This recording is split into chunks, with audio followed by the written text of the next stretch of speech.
Welcome to the Injury Law Pod, the podcast that explores and demystifies the complex world of personal injury law. Each week, Missouri personal injury attorney Eric Bartlett dives into the legal issues surrounding personal injury cases to help you understand your rights and options when seeking justice and compensation for personal injuries. Join Eric as he shares his experience and real-life case studies, interviews guests, and answers your questions about personal injury law. The information Eric shares will help level the playing field if you have a personal injury claim. So sit back, relax, and let's explore the world of personal injury law together. Hello, and welcome back to another episode of the Injury Law Pod. I am your host, Eric Bartlett, 27-year personal injury lawyer, and we continue on with our mission of denying Dr. Evil, also known as insurance companies, their goal of providing injured people fair compensation when they're hurt. So in that effort, we've been going through the anatomy of a car accident injury claim, and we've gone all the way from before the accident ever happens to the last episode, which was the claims process and what it looks like dealing with the insurance company. And now we've gotten to a point where the settlement is not going to happen. For whatever reason, I covered a lot of different scenarios in that episode. And what we do know is now we've got to move it to the next stage to get the claim resolved. And that next stage is a lawsuit. And so that definitely requires a lawyer if you're going to get it done right. I think I can safely say that. I talked about a little bit of you could file something in small claims court if that was something, or if your claim is something that fits within that category. But for the most part, you're going to want a lawyer. So I put the tie on today. I'm ready to jump into getting into court, and here we go. So what does it look like to file a lawsuit? Well, it's kind of funny because when I'm in jury trials, I hear lawyers, defense lawyers, insurance lawyers, they're usually asking potential jurors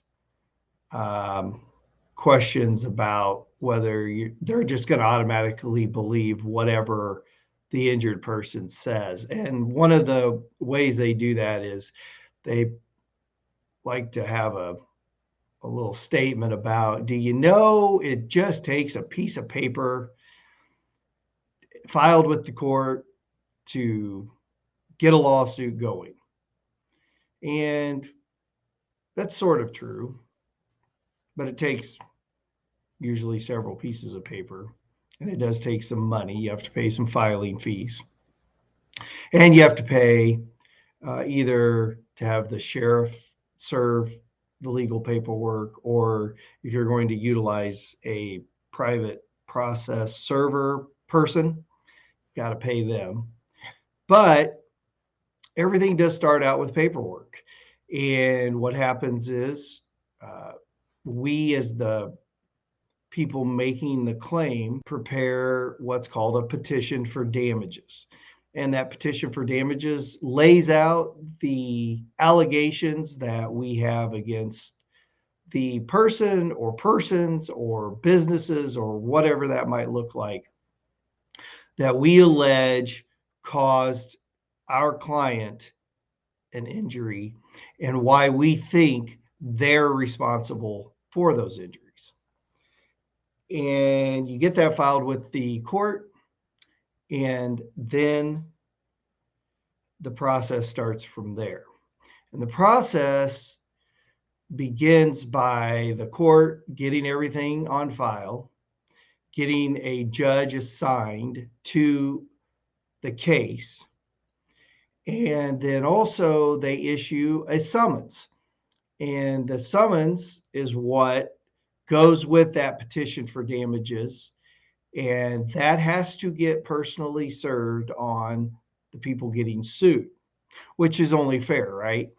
if you're getting sued, you should be getting actual physical notice that you're being sued.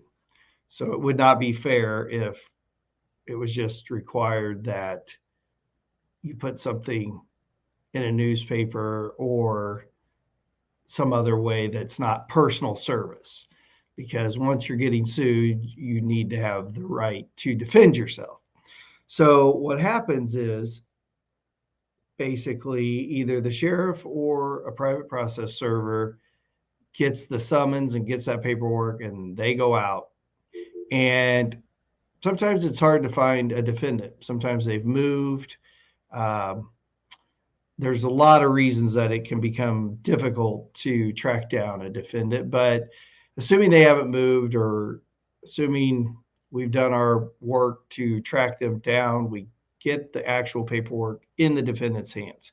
Now, generally speaking, the defendant is going to turn this over to their insurance company, and at that point, the insurance company is going to provide a lawyer. They're either going to hire a law firm they use, or maybe they have an internal legal department with lawyers on staff. But either way, lawyers with the insurance company are going to get involved, and they're going to file paperwork in response to the paperwork that was filed by us on behalf of the injured person.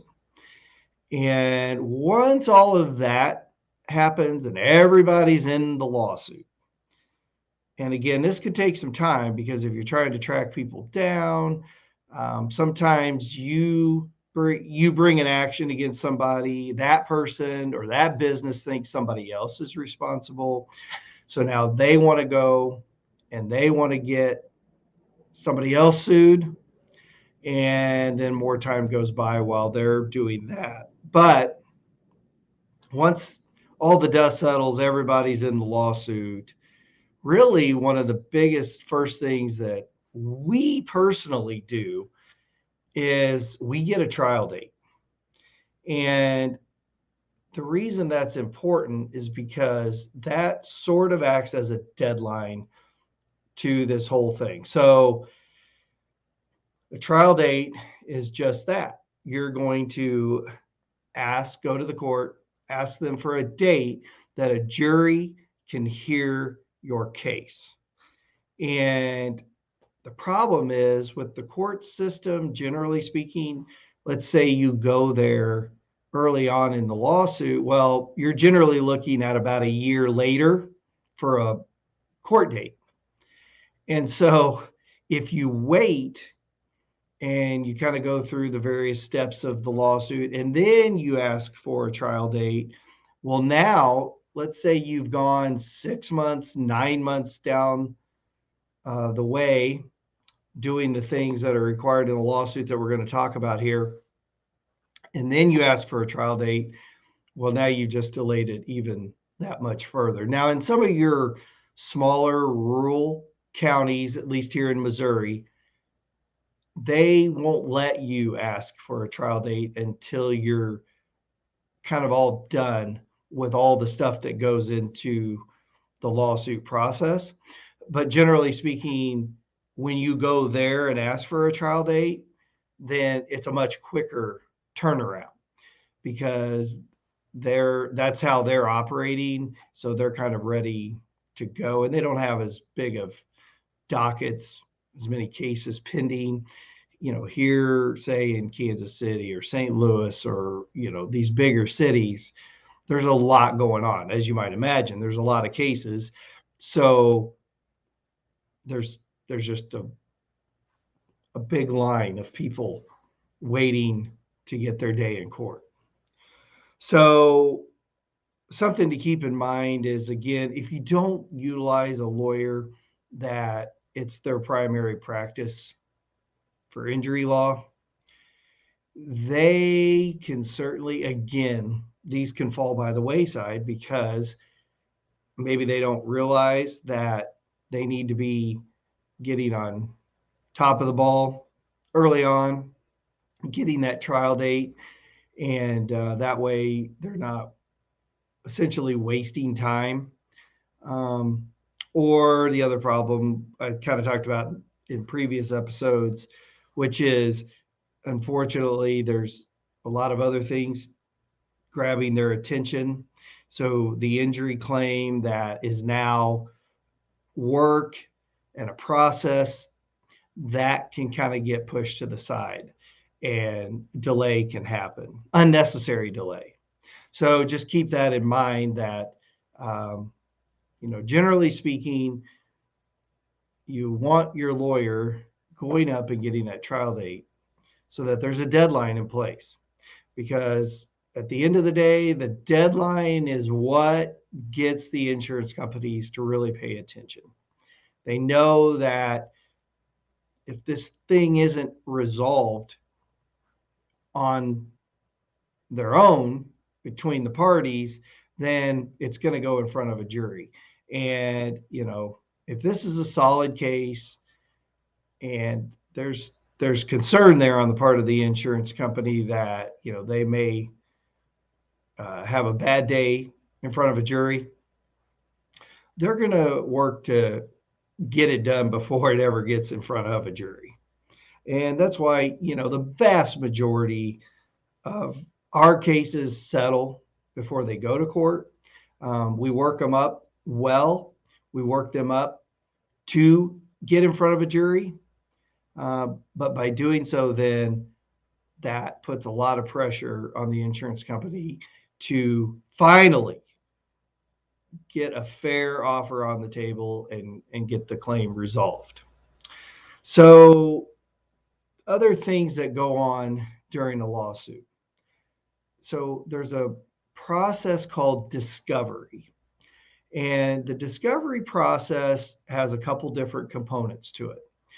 The first one is basically submitting written questions to the other party. So, for example, as the person making the claim, and by the way, the person making an injury claim is called a plaintiff. And I don't know, that's been around for a very long time. So that's a legal word that came about, and that's what they're called. So if you have a lawsuit going on and you're making a claim for injuries against another person or a business, like I said, whatever that may be, then you are a plaintiff in the lawsuit. And these written questions come out. We generate them and we send them over to the other side. And we can either send them over with the petition when it got served by the sheriff or by that process server, or once a lawyer is involved, we can send them to the lawyer. And then there's timelines that have to be followed for getting those answers. And just like we can do that, the defendant, the person being sued, can do the same. So they will send written questions. And, when we send them over to the other person, I mean, we want to know things like, obviously, did you have anything to drink within 24 hours of this accident? Did you take any drugs, whether prescription or otherwise? Were you working at the time of the accident? Meaning, were you on the clock? Because sometimes, we think maybe it's just an individual, that private individual driving along that caused the accident. But sometimes we've learned, whoa, you were on the clock for a company. Well, now all of a sudden, that opens up a whole nother realm of insurance, another potentially responsible party. And that can be a big deal, especially if it's a major injury with a lot of damages. And, we're trying to find money for our client. So those kinds of questions, just background questions. I mean, we're entitled to ask about, criminal history, those types of things. And coming to us, the questions that come to our clients, very similar. They can ask about criminal history, other lawsuits. They can ask about prior injuries. again, to body parts that are being claimed as hurt in this action, those types of things. So it's kind of to get a lot of background information on each other so that we get a foundation for where we might be headed in the lawsuit. So once all of that is done, then the second part of discovery can be depositions. Now, depositions can be faceted. There's usually obviously the deposition of the plaintiff, of the defendant, and that means that, for example, me as the lawyer for the plaintiff is going to take the deposition of the defendant. We're going to really dive in, see what the story is. If there's an issue about how the accident happened or something like that, we're going to try to get to the bottom and try to poke through any holes, any defenses that the other driver is coming up with about why they shouldn't be considered at fault. If they're saying that our person's at fault, we want to know everything about that. And then vice versa, the lawyer for the insurance company is going to take our client's deposition and they're going to ask them everything that's been going on. They're going to ask them about the accident, right? They're going to, again, try to get information that helps them. They're going to ask them about their injuries. They're going to ask them about their prior medical history, again, as it relates to issues with the body parts being claimed as injured. So when the lawyer for the defendant is asking our person questions, it's going to be centered around the accident, what happened, trying to figure out if there's fault on our person. It's going to be asking about the injuries that are claimed. It's going to be asking about prior medical history. It's going to be trying to find if the person had issues in the past. Now, usually by this point, they've gotten medical records and things like that, and they have a good handle on our client's medical past and the injuries that are being claimed, but they're trying to get the details. And again, they're always looking for anything that might help them. They're going to really find out details about how the injuries have affected them as well. I always tell my clients there's really two purposes to these depositions for when they're getting asked questions. Number one, there's actually no priority. There's two purposes equally important. Number one, they want to size up our client as a witness. So they want to be able to go back to the insurance company and tell them that either our client is going to make a good witness, a jury is going to like them, a jury might want to give them money for their injuries, or vice versa. They're going to tell them, you know what, this person's a jerk. And I don't know that a jury is going to really love them or want to give them much money. And so really important when giving your deposition that you don't come off as a jerk. So anyway, that's the first purpose, or a purpose. And the second one is to get all the details about the accident, the injuries claimed, the medical history.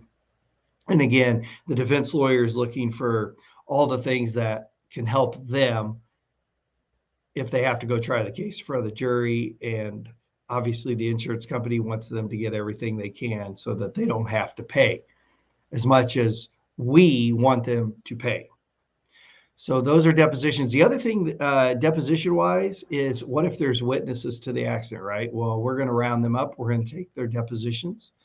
If there's people that have been a witness to how this has affected our client, things like that, those depositions may occur, family members, things like that. Expert witnesses. So a lot of times in lawsuits, you have expert witnesses, right? That can be anything from, if there's any question about how the accident happened, who's at fault, things like that, well, then there could be an accident reconstructionist involved. That's an expert that can take all the physical evidence and reconstruct the accident.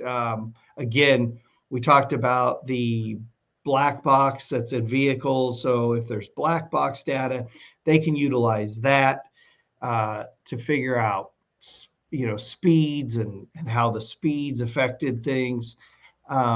They take the deposition testimony of the people that were involved in the accident, and they can use that in coming to conclusions. But anyway, accident reconstructionists can come in and give their opinions as to how the accident happened and basically who's at fault. And if it's a commercial vehicle situation, maybe it's a claim against a truck driver, well, then you have commercial rules and regulations that govern truckers. And you got to have an expert come in and talk about any violations that occurred by the trucker, whether that's keeping of log books. If they weren't keeping their logbooks accurate to show like when they were resting, because there's requirements about when they rest, and if they are over hours on driving and they were on the road in an over hour situation when the accident happened, and just things like that, then that is something that an expert has to talk about. If there was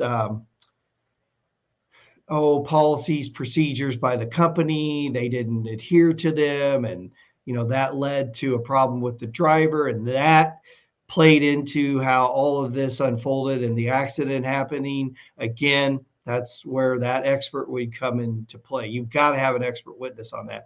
And again, if we've got experts, well, another example, let's just stick there. So if we've got the experts, then the defendant's going to also have the experts, because there's always two sides to the story, right? At least that's how it seems to go in lawsuits. And so they're going to want to have experts to counter what our experts are saying. So you get into all of that, taking expert witness depositions and medical. You've got to have medical testimony connecting claimed injuries to the accident. And so you've got to have doctors testifying that, these injuries are a result of the accident. If this is something that we're claiming is a lifelong injury and that the person may need special care throughout their life, you've got to have a life care planner expert. If there's going to be a lost wage element throughout somebody's life, you've got to have an economist. You may have to have an economist to take the numbers that the life care planner put in place, because a life care planner is going to say it's going to take X amount of money to provide for the care of this person for the rest of their life. But then you got to have an economist break that down into present day dollar amounts. So there is a lot that goes into lawsuits depending on the severity of the injuries, the complexity of the case. And so, again, this is why there are personal injury lawyers. And again, why you really want to have a dedicated personal injury law firm handling the case, because there's just a lot that goes into it. The other thing is this: it costs a lot of money. I've already mentioned 4 or 5 different types of experts. These come with significant costs. I mean, you're talking about doctors, and usually doctors that have a practice, right? They're doing medical work, but then they've also made themselves available to do this legal type work. And so they're going to charge a lot of money. It's not cheap. And you've got economists, you've got life care planners, who a lot of times are medical doctors, or they might be nurses. They're not cheap. I mean, we end up in the tens of thousands of dollars on case expenses. And as you'll probably recall, these are expenses that we, the lawyers, put up. We write the checks as we go along, and we get reimbursed only if money comes back. So, and again, that's why you want to have a really strong, dedicated injury law firm that's able to handle the expenses that come with properly pursuing these lawsuits. Again, there's lawyers that will get involved and they're over their head and they don't have the resources to handle these kinds of claims. And that's a really dangerous situation because it can lead to a bad result. So this is the discovery process, and it can take a while from, again, exchanging the written documentation to then getting into depositions. I mean, depositions can stretch out over a period of months. And, until all those depositions get in place. And again, you kind of got to start with, the fact witnesses is what we call them, right? The people that were involved in the accident, the plaintiff, the defendant, independent witnesses, things like that. You got to get that foundation. Then you move to the expert witnesses so that they can take the deposition testimony and all the other relevant evidence, and they can formulate their opinions, and then they can give their opinions in a deposition. So it's a pretty lengthy process, but that's discovery. If you ever hear discovery, the discovery process. And by the way, let me just say, this is a good opportunity. I unfortunately am up against the expectations of what people see on TV. And it cracks me up, and it cracks up most of us lawyers, that because of the nature of TV and TV episodes, it's it has to be a quick turnaround on TV, right? I don't know if you've ever watched the show Suits, but it's a show that I watched and it was enjoyable, but it was so unrealistic. Literally, I saw an episode where somebody was in a car accident, and within 2 days, they're in court and they're setting it for trial within 2 weeks. And within that whole episode, right, it's gone from the car accident happening to a trial. And it's like, no, that just doesn't happen. So again, they have to do that because of the time constraints of a 40-minute or 1-hour show, but that's just not realistic. You're talking about months, and again, most likely, depending on the complexity of it, year to year and a half before you're going to get a resolution on a injury claim in court that's been filed as a lawsuit. And as far as the actual jury trial, we can talk about that in a second. Let me actually talk about settlement during the lawsuit. So because you're in a lawsuit, does that mean it's not going to possibly settle out of court? Remember, I had this discussion about in court, out of court, what that looks like. Okay, so we're in court now, right? We've got this lawsuit on file. Things are happening. But a lawsuit, the legal claim surrounding a lawsuit, can settle at any time. And what do I mean by that? That means you could file the lawsuit. You could be waiting to get the defendant served. And you know what? It gets settled. Maybe the insurance company, maybe the fact that you filed the lawsuit woke the insurance company up. Maybe now they want to settle it. They want to get more realistic. Maybe the defendant gets served. They turn the paperwork into the insurance company, and they now say, hey, you know what? Let's take another look at this. It can get settled then. The lawsuit can get settled literally at every stage. Maybe we show up to set it for trial, and the defense lawyer says to me, hey, they want to talk settlement now. Okay, let's talk. But anyway, it's not the norm for that to happen. Generally speaking, if it didn't get done for whatever reason, and a lawsuit had to be filed, it is going to take some work and some time now to get this thing reevaluated by the insurance company and get it to where maybe now we can talk some real money. So generally speaking, what happens is after some depositions occur, the issues have been narrowed down, have been brought into greater focus, if you will. Then at that point, it's probably a good time to see if there's a opportunity to get it resolved. One of the big things that's been happening now for quite some time, but man, with COVID, all of that, it really became even more prominent because jury trials weren't happening. Nobody was actually going to court to resolve these claims. It's mediation. And a mediation is simply the opportunity to come together, plaintiff, defendant, lawyers, and a mediator. And a mediator can be a retired judge. A mediator can be a retired lawyer that did injury work for a long, long time. If we're talking about an injury claim, there's mediations for all kinds of different lawsuits, but we're focused in on an injury claim. Anyway, it can be a practicing lawyer. Maybe it's a lawyer that's been doing this for 27 years.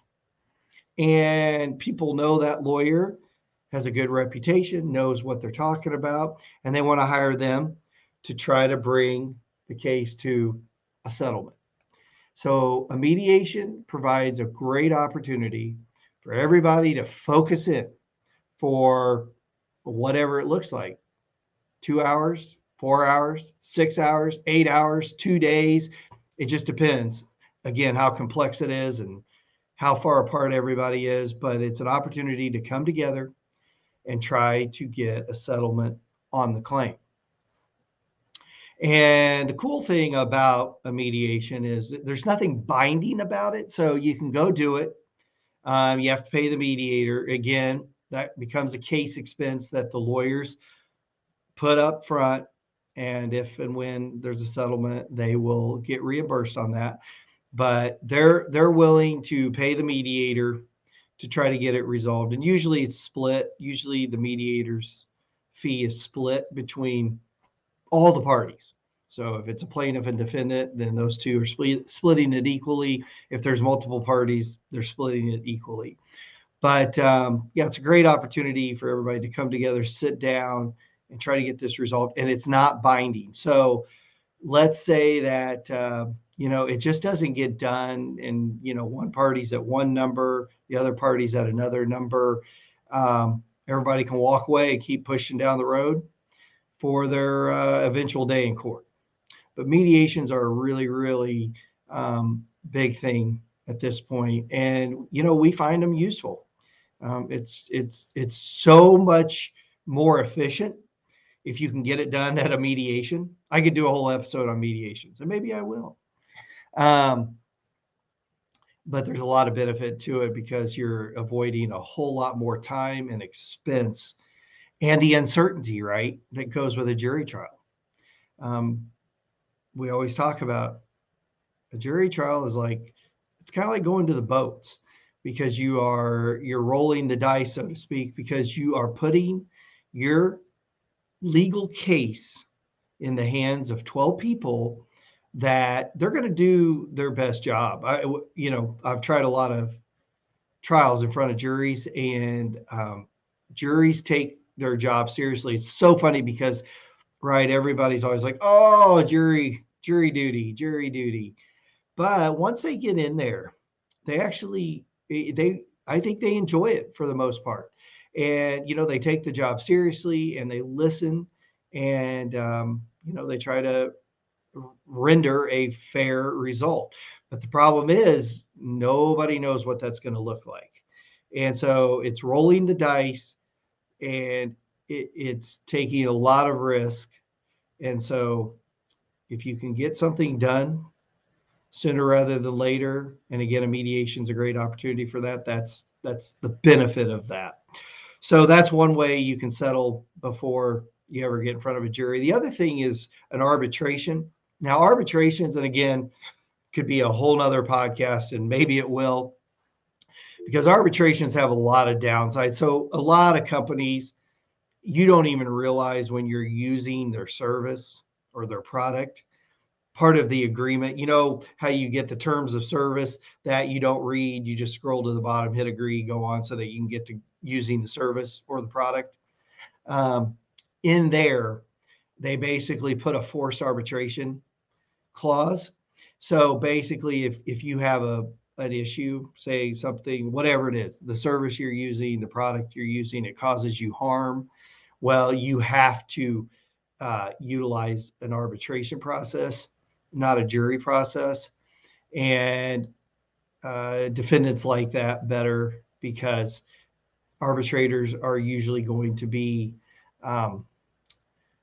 lawyers, retired judges, um, not everyday people that maybe have the empathy that a jury would have with somebody that's been seriously hurt. They're going to look at it more along the lines of legal wise.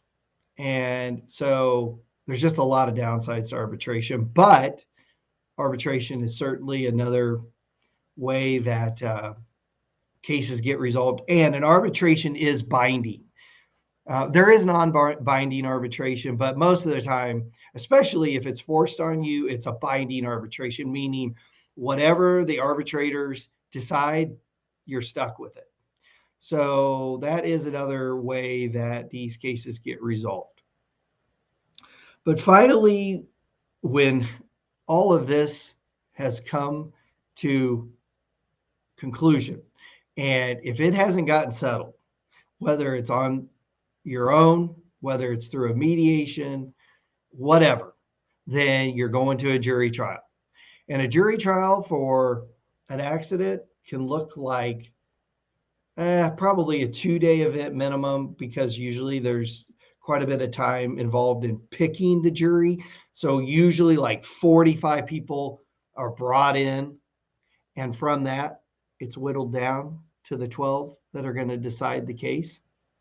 So that takes some time because you know, as the lawyers, we have to go through and we have to ask questions of 45 people to find out if they're going to be the right person to sit on this particular jury.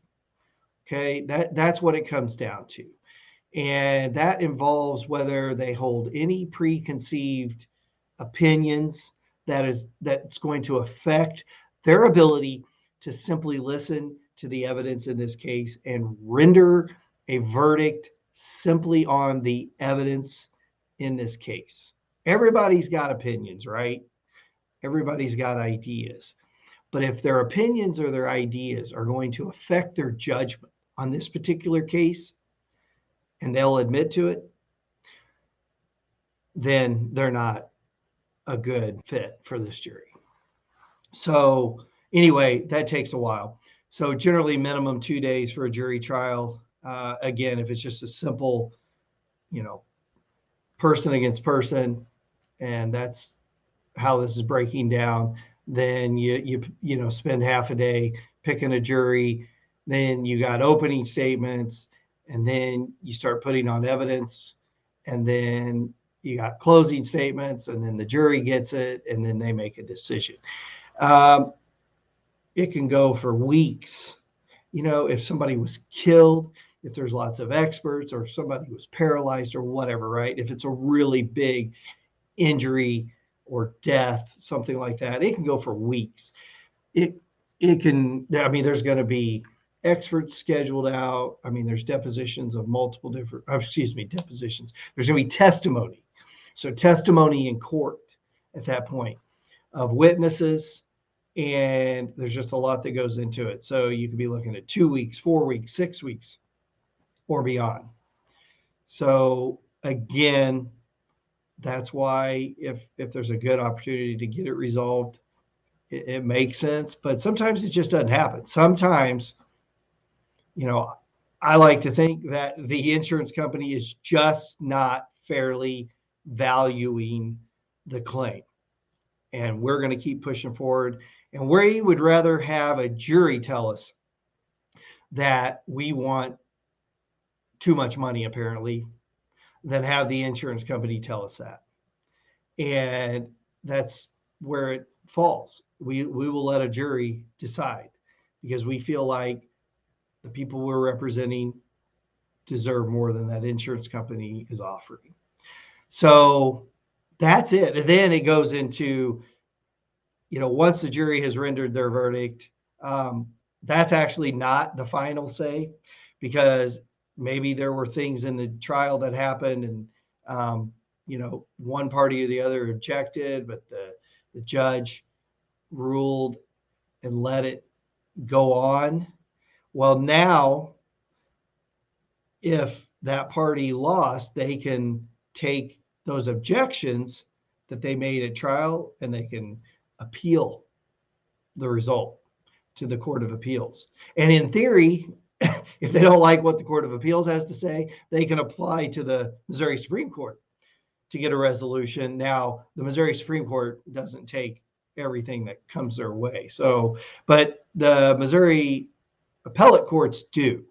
And so if you've got some grounds to stand on, you can go through an appeal, and an appeal is going to take probably a year to a year and a half to get a resolution.